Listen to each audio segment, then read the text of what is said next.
वाटते की त्यांनी मला पुन्हा एकदा भाजप पक्षामधून पंचायत समिती लढवण्याची संधी दिलेली आहे.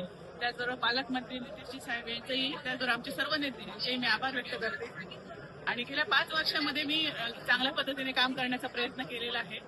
आणि आता असं वाटतं की मला पुन्हा संधी मिळाली तर मी वेगळ्या मुद्द्यांवर घेऊन काम करणार आहे. जसं की आता सध्या पर्यावरणाच्या समस्या आहेत, पाण्याचा प्रश्न आहे किंवा प्लास्टिक निर्मूलन आहे, अशा वेगळे प्रश्न घेऊन मग जर मला संधी दिली लोकांनी तर अशा वेगळ्या प्रश्नांना घेऊन, पायाभूत सुविधा तर आहेतच, ते आपण करतच राहतो, पण ह्या वेगळ्या प्रश्नांना घेऊन मी काम करण्याची माझी इच्छा आहे. काय रणनीती असेल या निवडणुकीमध्ये तुमची? रणनीती म्हणजे आता भाजप हा सगळ्यात मोठा पक्ष आहे देशातला, आणि त्यामुळे ह्या पक्षातून अनेक सगळी विकास कामं साहेबांच्या मार्फत भाजप पक्षामधूनच झालेली आहेत. अगदी केंद्रापासून अगदी गाव पातळीवरती भाजप आहे, आणि त्यामुळे बरीचशी विकास कामं झालेली आहेत. आणि त्यामुळे रणनीती म्हणण्यापेक्षा आपल्या वेगवेगळ्या योजना आहेत, लाडकी बहीणसारखी योजना आहेत, या योजना आमच्या पक्षाला पूरक आहेत. त्यामुळे ह्या पक्षाचा मोठा पाठिंबा आहे. त्यामुळे आता त्या लोकांपर्यंत पोहोचवणं आणि आमचं म्हणणं लोकांपर्यंत मांडणं एवढंच एक आमच्यापर्यंत एक काम राहिलेलं आहे. बाकी डोर टू डोर आम्ही हे लोकांपर्यंत पोहोचवण्याचा प्रयत्न करणार आहोत, आणि लोकांचे आशीर्वाद तर आम्हाला घ्यायचेच आहेत डोर टू डोर.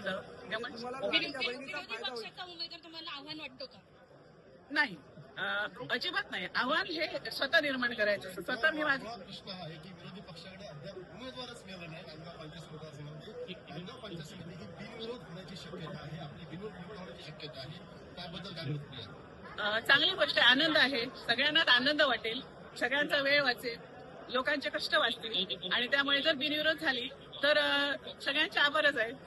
येत्या काळात कणकवली पंचायत समितीचं जे सभापतीपद आहे ते ओबीसी महिला प्रवर्गासाठी राखीव आहे. यापूर्वी तुम्ही पंचायत समितीमध्ये काम केलं आहे. भविष्यात तुम्हाला भाजपाकडून सभापती पदाची संधी मिळण्याची एक शक्यता आहे. जर त्या अनुषंगाने आपण मतदारसंघाचा तुमच्या प्रभागाचा, त्याचबरोबर कणकवली तालुक्यातील जे आता तुम्ही सांगलात नवीन मुद्दे मांडणार आहे, त्या व्यतिरिक्त एक महिला सक्षमीकरणाच्या अनुषंगाने आपली काय, कारण तुम्ही त्या क्षेत्रात काम करताय, बरोबर, महिला सक्षमीकरणाच्या दृष्टीने काय भूमिका असेल? बरोबर. आता हे आरक्षण आहे ते महिलांसाठी, महिला प्रतिनिधित्व आहे आपल्या पंचायत समितीला. त्यामुळे निश्चितच महिलांचे जे मुद्दे आहेत, वेगळे मुद्दे असतील.